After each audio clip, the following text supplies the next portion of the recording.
Our next main topic today is this, Shane. I was just telling you about how just over the past few years, basically China has not allowed almost any of this type of movies that it was allowing to be played in their theaters.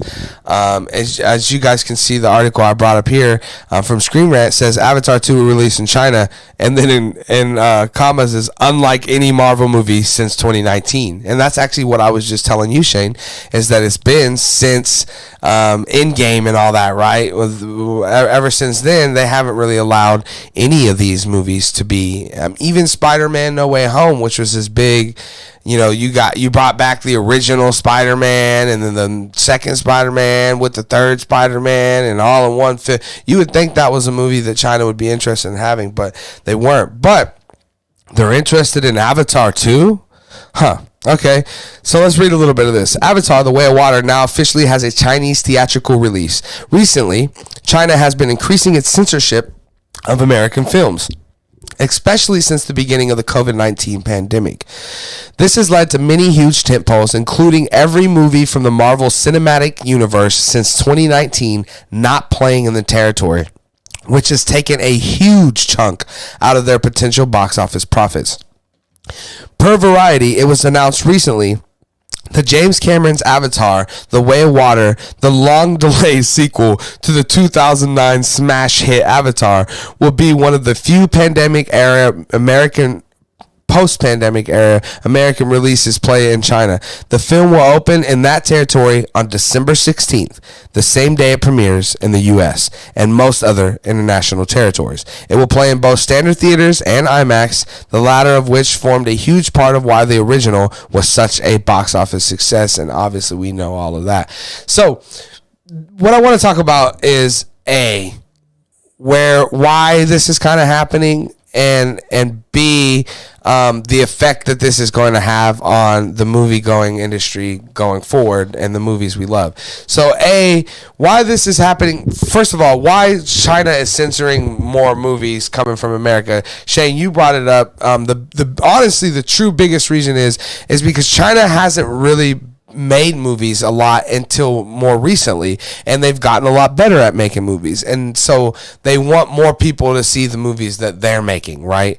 I mean, that's one of the bigger reasons. Yeah, sorta. I mean, you're absolutely right. Whenever China now is considered their Hollywood area is Shanghai, because I have to disagree with some of the greatest films of all time are Hong Kong, without a doubt. Sure. China has China has one of the greatest film legacies ever, and now no movies are made there. So right. That's but China's.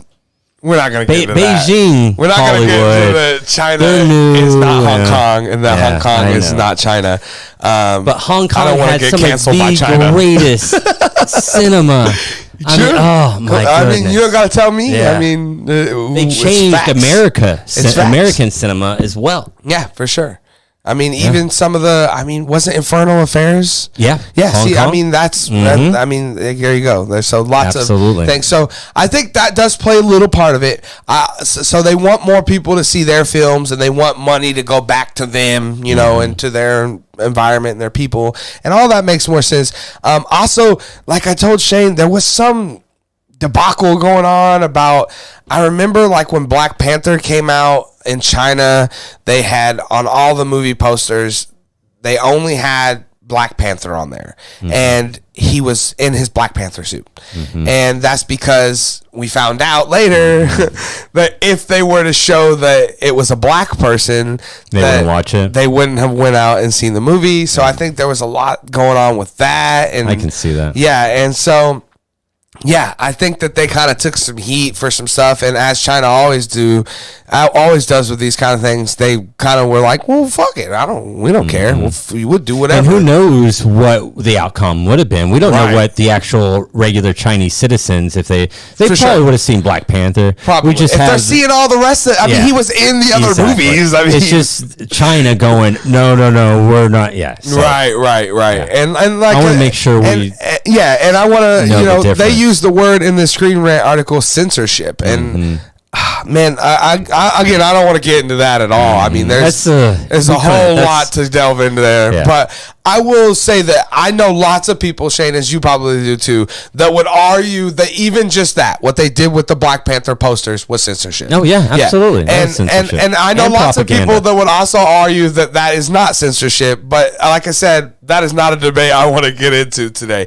But I think as Americans specifically, where we are in our world with race and stuff, that seeing something like that really is impactful to us. Yeah. Because we know we couldn't accept that here. There would be riots, right? Well, that's the thing as Americans is that, we don't understand how, privileged we really are at times. So we can create change within our world where within China, their citizens can't. Yeah, and even they though just have to live with 30 times as many. Yeah, still can't. Exactly. Right. And even though we have our problems that we see all the time, you can still see the successes that we have or at least gaining towards as well.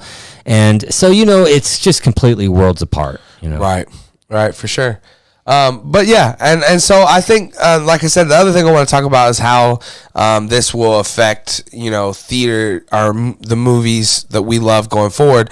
This is going to continuously have an effect because these movies made like $500 million. Marvel movies made $400, $500, $600 million in China alone. I mean, I think that China's going to open. From what I'm reading, this is an article on CNN, so I don't know if you saw this, but I didn't realize that China's box office results are kind of like ours, where every year it's getting worse and worse, even after the pandemic, where you think it'd get better and better, and China's getting worse and worse. So I could see them going like Avatar 2 has the potential to be one of the biggest money making. Why are we not going to? Why are you going to say no to that? Money. Well, I think specifically too because of the success of the first one too, right? That they're like. Well, and if we talk about race, not only are black people African American or race, but Caucasian people are a different race than what's in China. You got a bunch of blue people on the screen in Avatar. Yeah. So, if there is that, hopefully there's not. I don't know. I don't want to be judgmental. Well, again, it did really well. The first one did really well. There you go. See, so that's government propaganda on their end. For sure. So, that's what they're looking at. They're looking at this going, well, shit, remember that first one almost did $1 billion here. Mm-hmm. We could use that right now for our theaters and shit. So that's a good point, too, to bring up. And I think that there's obviously some truth to that. And again, that just shows, again, that all of us are suffering in the theater industry. All the theater industries are taking a hit from all of these things. But yeah, Shane, what are your thoughts on Avatar 2 being released in China? It's obviously if it's good for their industry, it's good for all movies. I'm sure James Cameron's static. Oh yeah, Marvel, right? It's because my movies are real movies, and also it has that potential now to be that $2 billion. Yeah, movie. Now it does. And he's just was talking about you were saying $2 billion to break even. $2 billion. Is he counting number 3? Weren't they recording those concurrently? I bet because they did. They shot them both, so I bet they are counting that. But so yeah. I'm sure he's like thrilled because he needs that money, and cool. I guess I don't know. Right. It's hard to have an opinion on this. Yeah, it's the thing is like I said, it's for me it was weird because when I started getting into Marvel and stuff, a lot of their big success was because of China, and then Endgame and all that ends, and ever since then nothing. And it's just it is kind of a weird situation to be in for the people making those movies because even like we talked about years ago about how Netflix and these movies are going to start doing things to appeal to Chinese audiences, right. And now pulling in that much money. Now where's that put us, in all that situation? But yeah, guys, what do you guys think about all this? Specifically about it getting a release, but no Marvel movies since 2019 being released there. Will we see further movies? If this is a success, how about this, Shane? If this makes $500 million just in the Chinese box office alone, for 2023, does China go, Okay, maybe we. Yes. Yes? Yes, they do. You see Marvel back? I don't keep up with world politics as much, but I think in the last year, China's economy has taken a few hits. Well, hasn't everyone's? Yes, Yeah, exactly. Right. So why would you say no to free money? Basically, Yeah, I don't even they gotta- didn't make the movie. They didn't spend a dime on it. All they have to do is just put it in the theaters. Right. What a rental price. I mean, you pay rentals post. Right. So it's just based on whatever they did. So it's free money to them. Right. Exactly. Yeah. Why for would sure. Why would you say no to that? Right. Yeah. So I agree. I think if this is a success, I think we see Marvel movies and everything come back. I think there's just a lot. We're still in that post-pandemic thing too, and everything's still kind Unknown of and yeah. Still working things out. Yeah, for sure. But guys, let us know down in the comment section below your guys' thoughts on all this.